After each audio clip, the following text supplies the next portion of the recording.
daripada kriminalisasi Riko pengkhianatan terhadap pajak negara itu Irjen Muhammad Fadil Imran. Pasti itu, saya yang bertanggung jawab. Ini penjahat ini. Fadil Imran, Irjen Muhammad Fadil Imran itu penjahat, Pak. Ini penjahat ini. Fadil Imran, Irjen Muhammad Fadil Imran itu penjahat, Pak.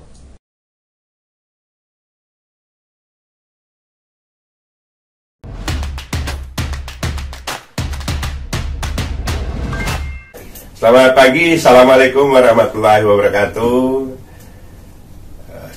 Ketemu lagi dengan saya, Wilson Larengke, Ketua Umum Persatuan Pewarta Warga Indonesia. Pada hari ini, Selasa 22 April 2025. Nah, kebetulan pagi ini saya kedatangan tamu istimewa ya. Ini sebenarnya sudah lama kenal dengan beliau. Cuma kebetulan saat ini baru datang lagi dan kita bincang-bincang terkait dengan persoalan atau masalah yang sedang beliau hadapi dan perjuangkan. Ini menurut saya ini sebuah konspirasi jahat begitu ya, mengkriminalisasi seorang warga negara yang pada kenyataannya dia sebenarnya mau membantu negara ini menyelamatkan pajak negara ya, yang dalam tanda petik diduga digelapkan oleh pengusaha tempat dia bekerja, namun kemudian atas ya berbagai konspirasi yang lebih kepada kita bisa sebut sebagai mafia hukum ya, yang dilakukan oleh pemilik perusahaan itu bersama aparat penegak hukum, dalam hal ini kepolisian di Bekasi maupun Polda Metro Jaya, dan saya kira juga ya ini melibatkan para petinggi di Mabes Polri ya. Saya perkenalkan saja, ini namanya Pak Alex, sekarang lebih dikenal dengan Pak Alex Papariko ya, karena anak sematawayangnya namanya Riko Pudianto, yang beliau perjuangkan dalam konteks tadi penegakan hukum dan keadilan. Sedikit saya mau cerita bahwa beliau ini sebenarnya sudah datang di PPWI ya, untuk mengadukan persoalan yang dihadapi ya. Pada saat itu masih ya baru tahap lapor-melapor ya, itu di tahun 2021 ya Pak Alex ya. Dan kasus itu akhirnya berjalan ya sebagaimana mestinya ya di kepolisian Republik Indonesia, tapi sebenarnya tidak sesuai dengan aturan hukum yang berlaku ya. Namun demikian dia tetap berproses sampai ke kejaksaan dan kemudian bergulir ke pengadilan, dan akhirnya Riko Pudianto harus menerima hukuman ya dengan ikhlas, dengan rela, padahal sebenarnya itu adalah sebuah proses konspirasi jahat ya dari oknum pengusaha bekerja sama dengan oknum di kepolisian yang menggunakan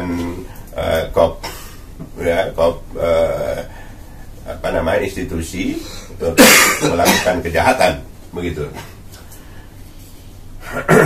Ya, itu sekilas ya dari pertemuan kami dengan Pak Alex, dan hari ini kita akan coba menggali informasi terkait dengan perkembangan terakhir. Pak Alex, terima kasih banyak sudah datang sini Pak Alex. Terima kasih Pak. Ya, saya harus menyampaikan turut berduka cita atas kepulangan Ibunda Riko ya. Ya, waktu itu sempat 2 atau 3 kali datang ke sini, ketemu saya juga. Waktu itu masih sangat segar bugar ya, tapi ya Tuhan punya cara sendiri untuk memberikan yang terbaik lah buat almarhumah, dan kita semuanya masih hidup. Pak Alex, ini kan sudah berjalan kurang lebih 5-6 tahun ya kasus ini ya. 4 tahun 5 bulan. Ya, 4 tahun 5 bulan ya persisnya sejak pelaporan itu ya. Pelaporan itu kan kalau nggak salah 2020 kan? Iya, bulan 11. Ya, sekarang sudah 2025. Ya, jadi hitungan saya 5 tahun, seharusnya 5 tahun ya. Ya. Dan sudah banyaklah perjuangan yang sudah dilakukan oleh Pak Alex ya. Saya juga mengikuti dari laporan-laporan teman-teman media maupun dari Pak Alex sendiri bahwa sudah ada terjun ke Bundaran HI, kemudian juga di Pancoran Patung Kuda, ya. Sampai ibu juga ikut terjun pada saat itu ya. Nah, kemudian juga sudah keliling pakai sepeda motor yang ada kerangkengnya itu. Dan kemarin terakhir saya sempat melihat dan hadir juga waktu merantai tangan di Kejaksaan Agung. Bahkan sempat pula telanjang ya di Bekasi. Di persidangan Bekasi ya. Aduh. Ini kan sudah luar biasa menurut saya ya, yang tidak terpikirkan oleh orang-orang biasa di luar sana yang juga mungkin punya persoalan ya, tapi tidak se ekstrim atau seberani itu Pak Alex. Namun yang ingin saya tahu Pak Alex, dari perjalanan itu apa kira-kira yang menjadi tujuan akhir dari perjuangan yang Pak Alex ingin capai ini? Oke, terima kasih Pak Wilson. Oke, selamat pagi ya buat seluruh pemirsa di PPWI, Pak Wilson. Pertanyaan menarik Pak, terima kasih. Saya alhamdulillah masih diberi kesehatan dan waktu untuk bisa bersilaturahim dengan Bapak Wilson yang sendiri gitu, bukan dengan istri. Kalau kami 3 kali kesini sama istri saya. Pertanyaan yang selalu menjadi pertanyaan juga buat saya. Jadi artinya apa sih yang ingin kamu capai gitu. Sebetulnya pertanyaan juga buat saya. Lalu saya merenung dan saya mendapatkan satu pemahaman keadilan. Nah, dan keadilan itu diberikan Gusti Allah atau Tuhan di pundak saya. Ini pemahaman saya, yang mana saya tidak bisa lari dan menghindar, karena itu merupakan yang menjadi korban anak saya. Kalau saya boleh menghindar, saya menghindar, tapi nggak bisa. Dan saya ditantang untuk melanjutkan atau menyerah sebagai pecundang. Dan di sini kaitannya jelas bahwa kriminalisasi untuk membungkam Riko Pujianto, yang mana sedang saya dorong untuk berani melawan perusahaan yang maling pajak. Nah, dasar daripada saya melakukan semua aksi tadi adalah di dalam Undang-Undang Dasar 1945, Pak Ketum, di dalam pasal 27 ayat 3, bahwa segala warga negara memiliki hak dan wajib untuk melakukan bela negara. Dan di dalam penjelasannya dengan segenap kemampuan. Mampu saya apa? Nyebur di HI ya, nyebur di HI. Mampu saya apapun. Melompat dari jembatan layang Semanggi, yang mana misinya agar seluruh masyarakat Indonesia tahu betapa bobroknya penegakan hukum di kepolisian maupun di kejaksaan. Dan saya mohon maaf ya, saya menolak kata oknum. Di kasus Riko saya tidak pernah setuju ada kata oknum. Di sini institusi yang sudah bobrok, lembaga negara yang sudah hancur, busuk. Namun demikian masih ada di bagian tertentu itu polisi yang baik masih banyak, jaksa yang baik masih banyak. Jadi terbalik. Bukan kita mengatakan institusinya baik lalu oknumnya yang busuk, tidak. Sekarang terbalik. Institusinya yang busuk, masih banyak polisi yang baik. Situasinya demikian, Pak. Lalu apa yang ingin saya capai adalah keadilan. Satu, yang kedua, apalagi yang ingin saya capai? Saya ingin menyampaikan kepada seluruh masyarakat, jangan takut. Tentu kita harus mencari hikmat dari Tuhan. Jangan takut. Ketika kita melawan kejoliman, itu tugasmu dari Allah, dari Tuhan. Jangan takut, karena Dia akan membimbing. Dia akan menuntun kita sampai di mana. Yang ketiga, kenapa Pak Alex tidak mau menyerah? Mohon izin, saya tidak pernah mau jadi pengkhianat negara. Di mana saya tahu persis bahwa yang saya kejar adalah penggelapan pajak. Saya ingin penjarakan Dedi Setiawan Tan agar negara dapat pemasukan uang. Dan ketika saya berdamai, apapun alasannya, saya pengkhianat. Konsekuensinya Riko dipenjara, istri Pak Alex stroke dan meninggal dunia. Mohon maaf Ketum, belum apa-apa. Pengorbanan kita, saya sebagai warga negara, hanya sekedar itu, belum apa-apa. Belum ada yang istimewa, belum ada yang luar biasa. Karena barometer kita bagaimana pejuang-pejuang kita harus rela mati, keluar masuk hutan untuk berperang, dalam kondisi sakit kanker paru-paru. Kita ingat Pak Sudirman ditandu. Bagaimana anak-anak kehilangan orang tuanya, mati berperang bapaknya, istri-istri menjadi janda. Itu maka saya jauh. Mohon maaf, apa yang kami lakukan belum apa-apanya dibandingkan mereka-mereka yang pejuang-pejuang ini. Nah, itulah yang menjadi tolok ukur barometer saya akan terus berjuang. Yang keempat adalah institusi negara tidak boleh kalah. Dalam hal ini kepolisian dan kejaksaan maupun kehakiman atau pengadilan tidak boleh kalah dengan mafia hukum. Dan saya nggak sudi ketika saya harus melihat institusi kalah dengan para penjahat konglomerat hitam yang bisa mempermainkan hukum. Ketika saya ingin memenjarakan Dedi Setiawan Tan, bukan Dedi yang saya hadapi, bukan pengacara Dedi yang saya hadapi.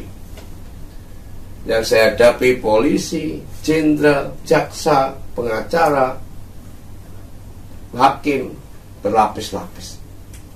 Yang seharusnya mereka mendukung saya, tetapi harus berhadapan dengan saya.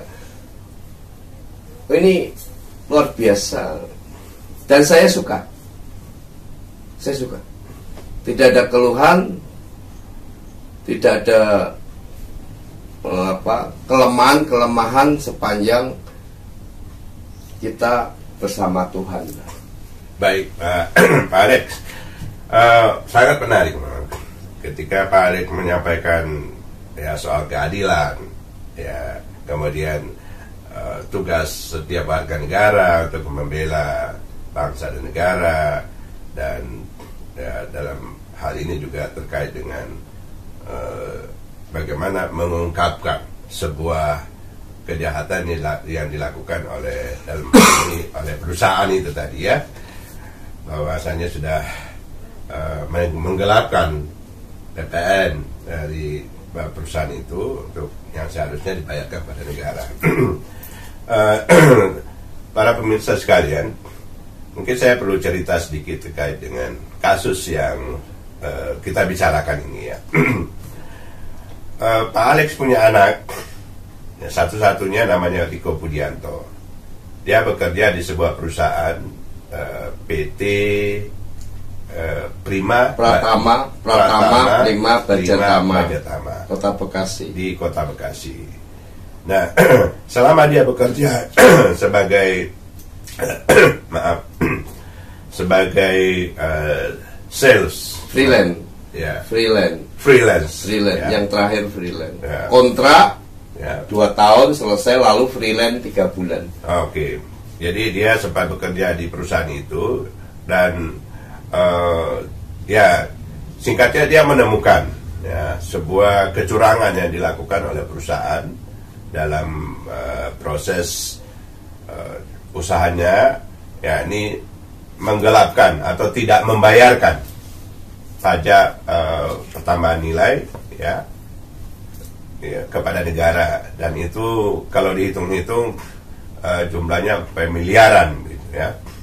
Apalagi kalau dihitung beberapa tahun sebelumnya tentu lebih banyak lagi dana-dana yang seharusnya disetorkan kepada negara tetapi tidak dilakukan oleh perusahaan itu ya.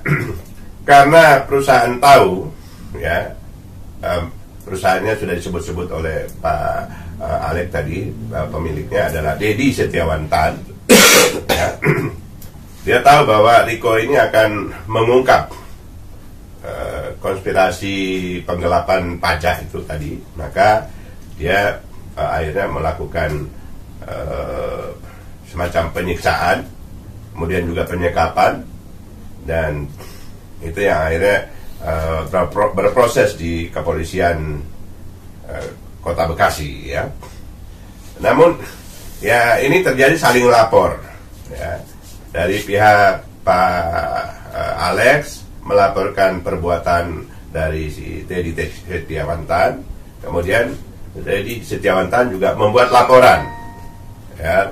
Laporannya adalah tentang penggelapan yang diduga dilakukan oleh Riko. Tapi sebenarnya dalam kasus ini kan kepolisian sebagai aparat penegak hukum harus benar-benar transparan dan adil begitu ya. Adil dalam memproses 2 kasus ini. Nah, faktanya adalah yang laporan Dedi Setiawan Tan itu yang berjalan mulus sampai akhirnya Riko ditetapkan sebagai tersangka dan terdakwa, akhirnya jadi terpidana. Nah, kita melihat ada proses yang tidak wajar, yang sangat janggal di sini. Bahwasanya ada proses kriminalisasi ya yang dilakukan oleh, tentu saja akhirnya ada muncul mafia hukum, yaitu orang yang bisa mengatur-ngatur aturan hukum, baik itu oleh warga yang melapor maupun tempat mereka melapor, ya ini institusi kepolisian Republik Indonesia.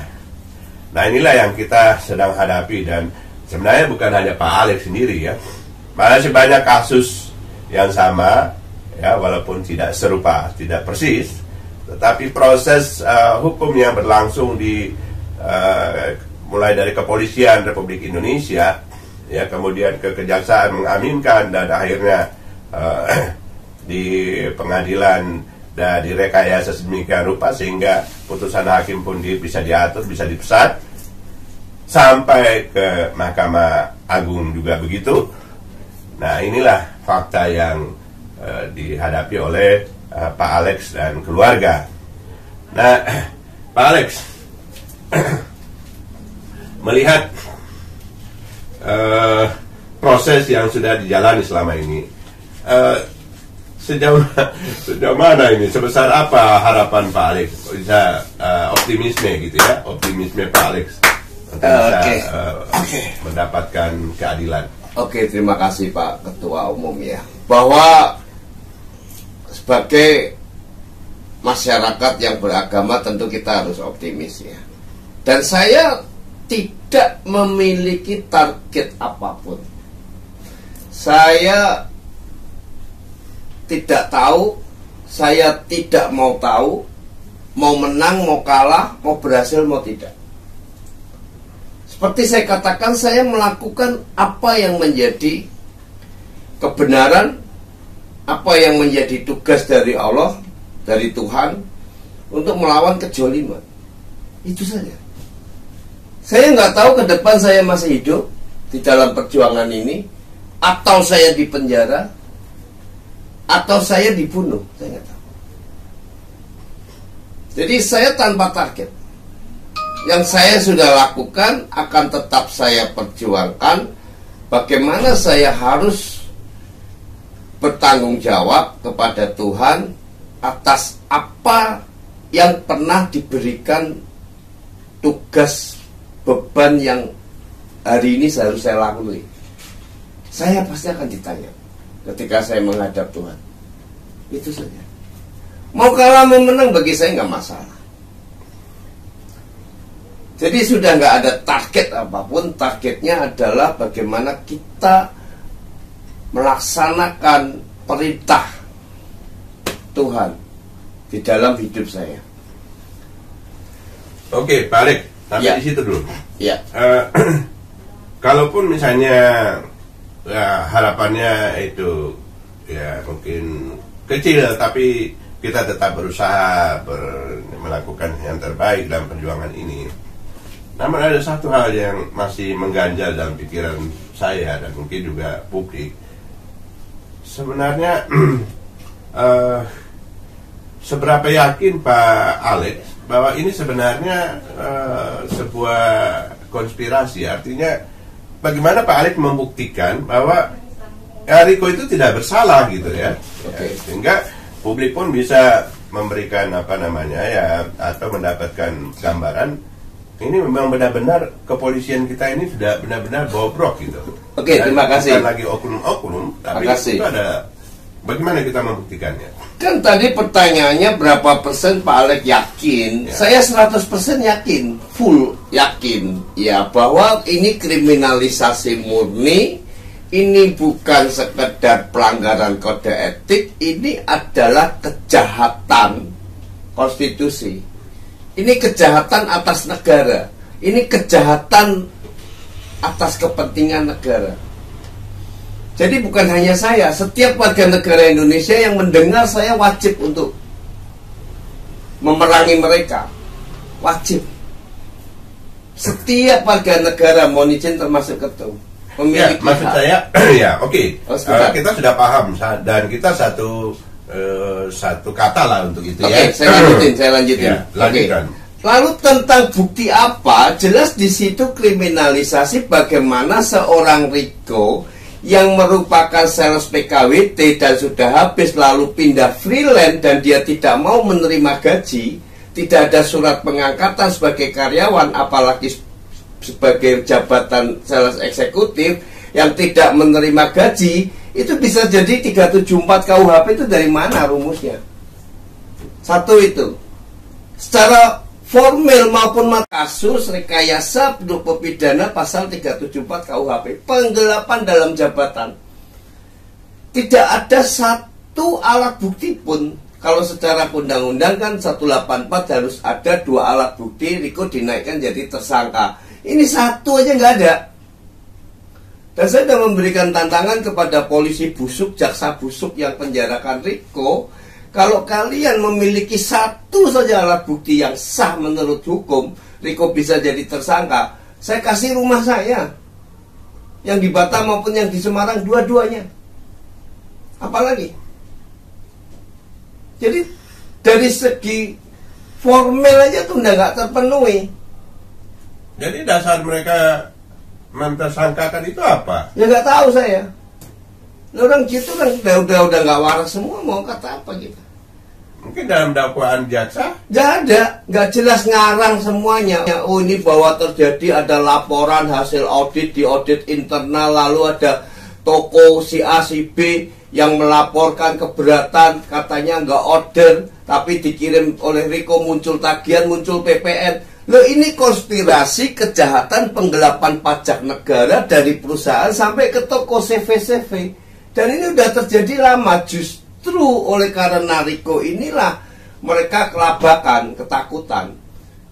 Yang selama ini mereka melakukan penjualan non-PPN tanpa faktur pajak, tiba-tiba tahun 2020 muncul faktur pajak ke toko tersebut.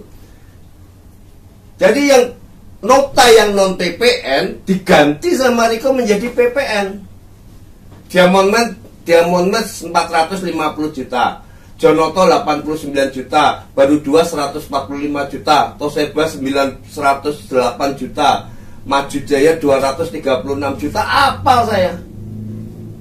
Yang harusnya mereka bayar. Yang seharusnya digelapkan oleh Dedi, tapi karena Riko, Dedi harus setor ke negara. Akibat perusahaan ini panik mereka.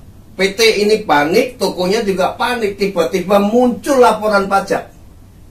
Toko-toko yang dirubah sama Riko. Dan saya yang suruh. Artinya itu penjualan sudah berlalu, belum tertagih, belum keluar fakturnya. Tadi baru order, barang udah dikirim 45 hari baru keluar faktur. Kan, nah itu faktur itu semestinya tidak keluar, tapi karena dirubah sistem pembayarannya, disuruh transfer ke rekening PT, kalang kabut. Dedi marah. Itu akarnya di situ. CV Aneka Logam Tegal, Koh Budi 225 juta. Biasanya mereka harus bayar cash gitu. Harusnya cash. Ya. Tapi karena ini sudah tidak dilaporkan Dedi, tiba-tiba masuk ke rekening PT Pratama Prima Bajatama tanggal 8 Oktober. Dan kalau masuk rekening harus melaporkan pajaknya Dedi. Itu senilai hampir 200 juta, 2 miliar, 1,9 sekian miliar. Jadi Dedi harus membayar pajak ke negara tambahan akibat perbuatan Riko ini 200 juta. Tapi dia tidak bayar. Oh ya akhirnya bayar. Akhirnya bayar, tapi hanya karena nilainya sudah diatur, dimanipulasi, makanya berubah semua. Dan ini ada di hakim. Hakim tahu. Saya ambil contoh, misalkan barang harga 398. Ya, itu 10%-nya kan berarti sekitar 39.000 untuk masuk ke negara. Ya. Kalau 398 misalkan ya begitu, 39.800 untuk PPN-nya. Nah, itu sama Dedi tidak dibuat 398. Dibuat 360. Supaya dia PPN-nya sudah di-include-kan di harga 360 ini tadi. Jadi toko bayar 398, dilaporkan 360 gitu loh. Agar dia nggak keluar lagi yang 39.000 tadi. Wah gila. Heran saya. Inilah. Dan itu hakim, polisi, jaksa, hakim tahu semua.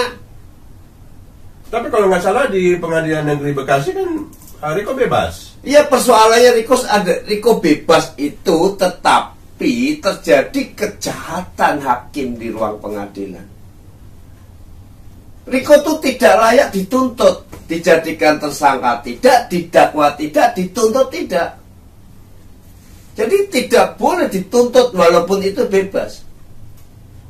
Tapi persoalannya kan untuk mendapatkan kepastian hukum harus ada proses peradilan. Sepakat. Tetapi proses peradilan itu akan berhenti ketika terjadi kesaksian palsu.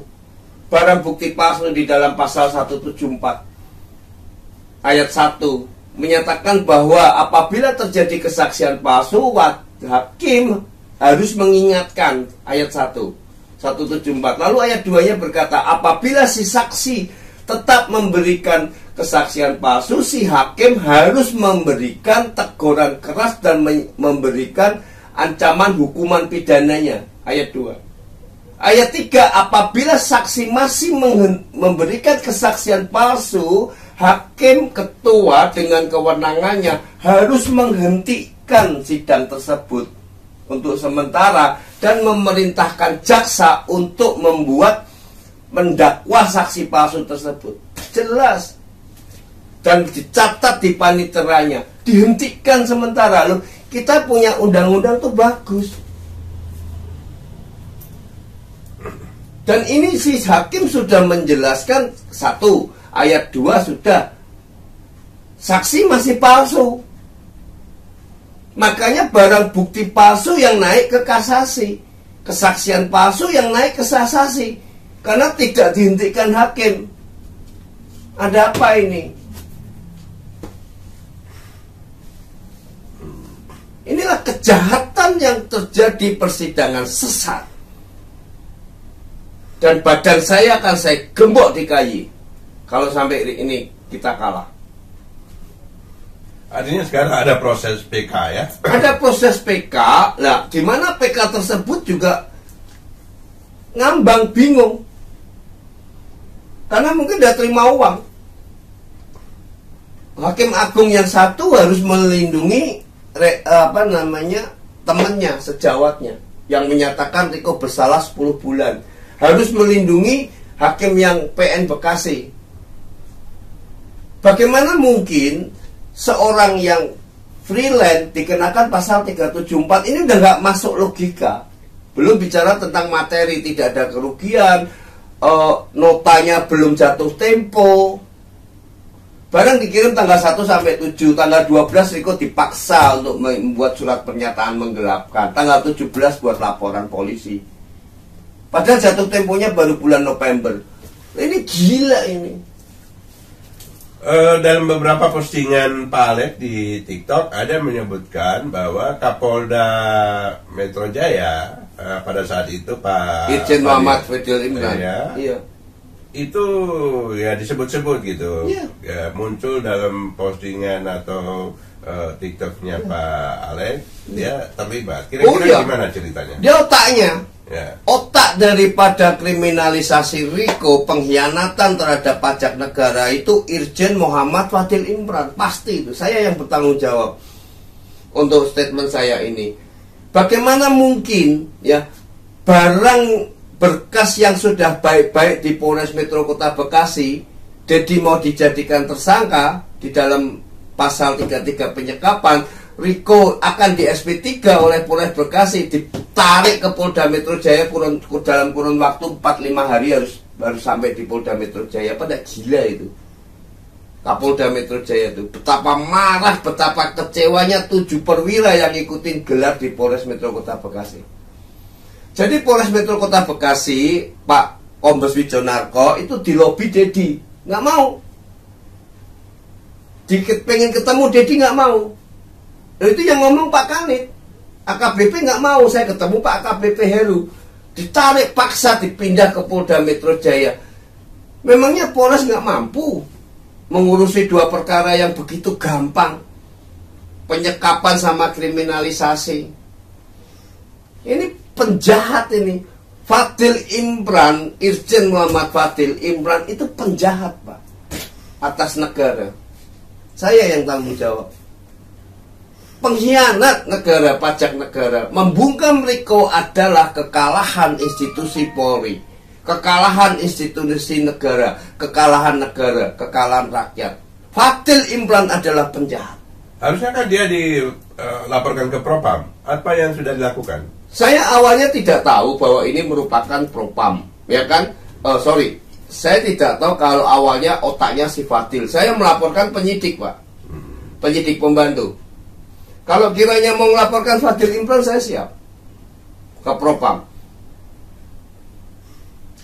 Saya kira itu satu hal yang bisa ditempuh kalau memang Bapak bisa memberikan ya paling tidak 2 alat bukti juga kepada Propam.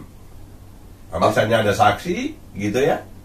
Oke, mohon izin bahwa yang pertama, pembuktian itu jelas nampak.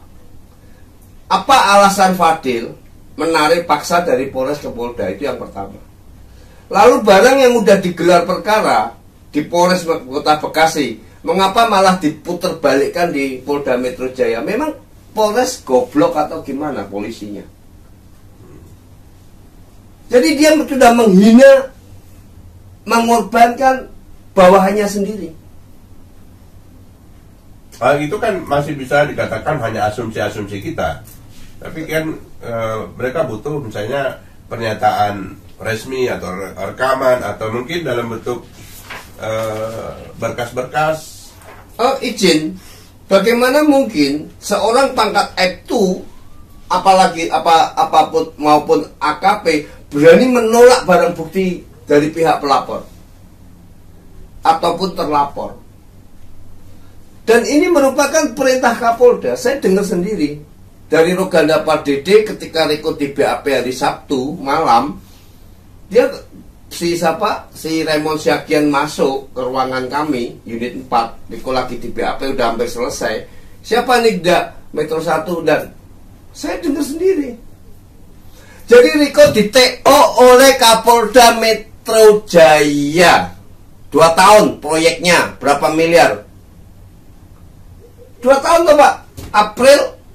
Maret April 2022 sampai Maret April 2023. Tetap didesak supaya P21. Bagaimana kita berkas yang tidak lengkap, P19 yang tidak pernah dilengkapi oleh Aibtu Roganda, bisa balik lagi ke jaksa, kemudian P21. Ini itu P19 yang minta jaksa. Ini yang dicoret Roganda. Ini adalah kelengkapan pembuktian bahwa Riko nggak bersalah yang diminta jaksa. Tapi kemudian jaksa juga memaksakan ke pengadilan. Bagaimana itu? Loh, ini kan dibuang sama Roganda, dikeluarin, nggak diterima, makanya kan dicoret. Berarti Roganda dong yang punya tanggung jawab itu. Kenapa dia membuang-buang? Loh iya, Roganda secara mekanisme Roganda, tetapi perintah Kapolda, perintah Direskrimum. Bagaimana seorang Aibtu Roganda, ya pangkatnya cuma kepala tim, harus melaporkan berkas perkara maupun barang bukti langsung ke Tubagus Adi Hidayat Kombes. Masuk akal nggak? Dia seorang Katim, di atasnya kepala tim, di atasnya panit, di atasnya panit kanit, di atasnya kasubdis, baru Kombes. Ini enggak dari Roganda langsung ke Dir. Sementara panitnya nggak tahu. Tahu, nggak mau dia. Ketika barang bukti ini diserahkan dan beliau mau masuk ke ruangan Pak Kanit Heru, jangan, langsung ke Dir. Ketika menolak barang bukti saya, kasihan Roganda itu Pak. Ini penjahatnya Kapolda. Anak buahnya dikorbankan. Makanya ketika saya melaporkan ke Propam Mabes Polri, di situ disebutkan Roganda tidak menggali, Roganda tidak mem-BAP, Roganda tidak memeriksa, Roganda tidak melaporkan ke pimpinan. Nah ini apa? Barang bukti begitu banyak ini.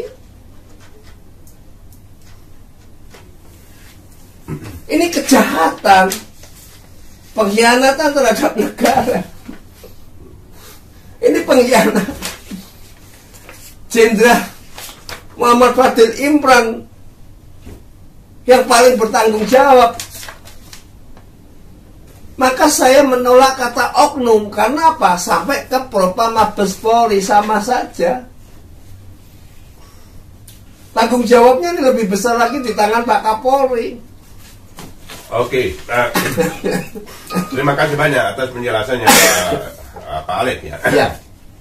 Nah sekarang mungkin kita coba review dari apa yang sudah dilakukan dalam perjuangan ini, dan apa sebenarnya harapan Pak Alek ini sekarang dalam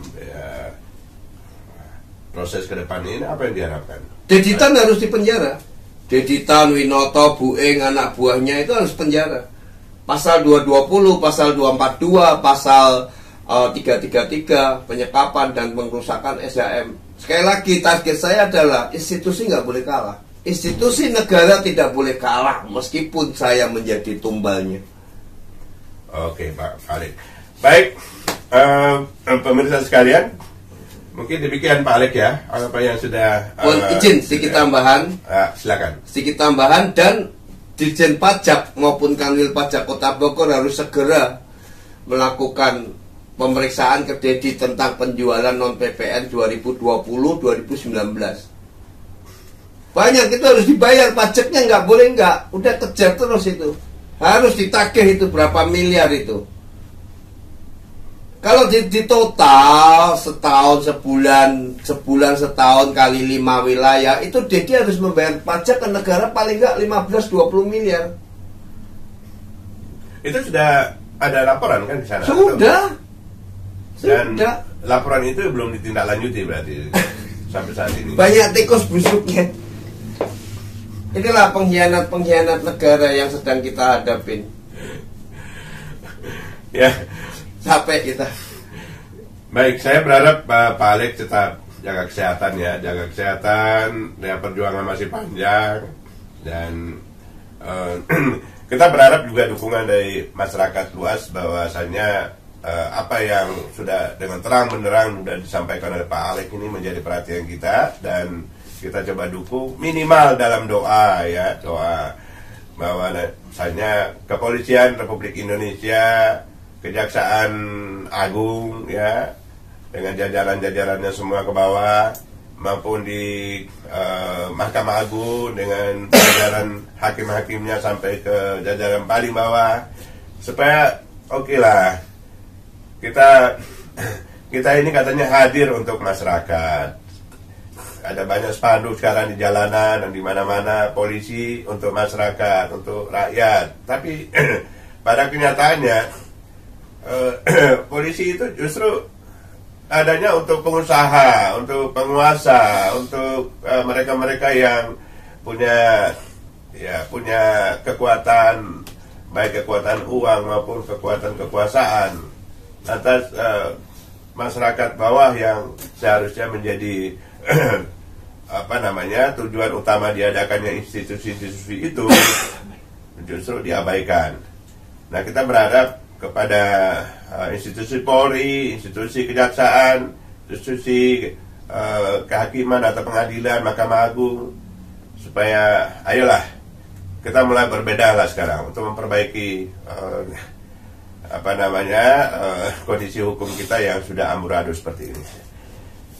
Baik, itu saja, dan terima kasih sekali lagi Pak Alex ya. Mudah-mudahan ada ada perbaikan dalam hukum kita.